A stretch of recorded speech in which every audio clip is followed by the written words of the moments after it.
बहनों और भाइयों,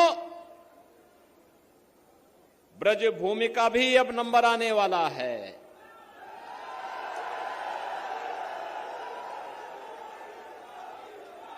अयोध्या और काशी ने अपने लक्ष्यों को प्राप्त कर लिया है। अब तो बारी आप ही की है। अब विकास के लिए आपको कहीं कोई तरसाने की हिम्मत नहीं कर पाएगा, क्योंकि अब तो आगरा में भी आपका अपना एयरपोर्ट बन रहा है। आगरा भी गंगा जल का सेवन कर रहा है और हर घर नल की योजना भी लागू हो रही है।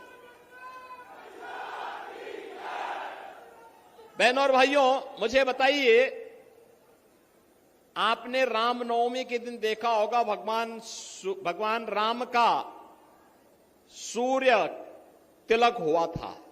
देखा ना? देखा ना? देखो, एक तरफ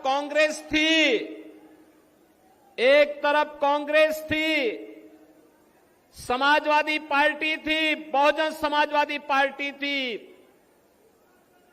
राम जन्मभूमि के लिए हमसे कहते थे क्या प्रमाण है कि राम का जन्म अयोध्या में हुआ, ये लोग बोलते थे। और इन दलों ने तब ये भी कहा था कि राम और कृष्ण तो हुए ही नहीं, जैसे कि इस सृष्टि के पहले कांग्रेस, सपा और बसपा ही पैदा हो गए थे, बाकी तो कोई हुआ ही नहीं था। ऐसा दिखाने का प्रयास कर रहे थे। बहनों और भाइयों, वो तो मोदी जी का प्रताप है, इनका झूठ फेल हो गया और मोदी जी के कारण 500 वर्षों का इंतजार समाप्त करके अयोध्या में रामलला का फिर से प्रकटीकरण हो गया है।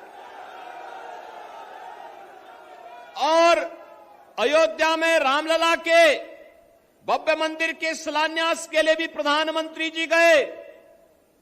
प्राण प्रतिष्ठा के कार्यक्रम के लिए भी प्रधानमंत्री जी गए और उस दिन का भी उनका वह भावुक चित्र देखा होगा आप सबने, जब सूर्य तिलक होते हुए प्रधानमंत्री जी भले ही अयोध्या में नहीं थे, उनका मन अयोध्या में था कि हमारे रामलला का भव्य मंदिर बनने के बाद 500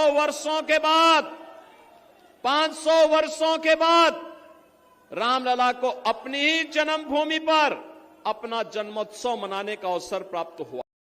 बहनों और भाइयों, कांग्रेस के लोग, सपा बसपा के लोग गरीबों के अकाउंट में डकैती डालते थे, इसीलिए जनधन अकाउंट नहीं खोलने देते थे, इसीलिए रसोई गैस के लिए तरसाते थे, इसीलिए किसान आत्महत्या करता था, क्योंकि किसान सम्मान निधि जैसी योजना नहीं थी। गरीब सर्दी में ठिठुरने के लिए मजबूर होता था और बरसात में भूखों सो जाता था। क्या स्थिति थी? 4 करोड़ गरीबों को मकान मिल गए, 12 करोड़ किसानों को किसान सम्मान निधि का लाभ मिल गया, 10 करोड़ गरीब परिवारों को उज्ज्वला योजना का रसोई गैस का कनेक्शन मिल गया।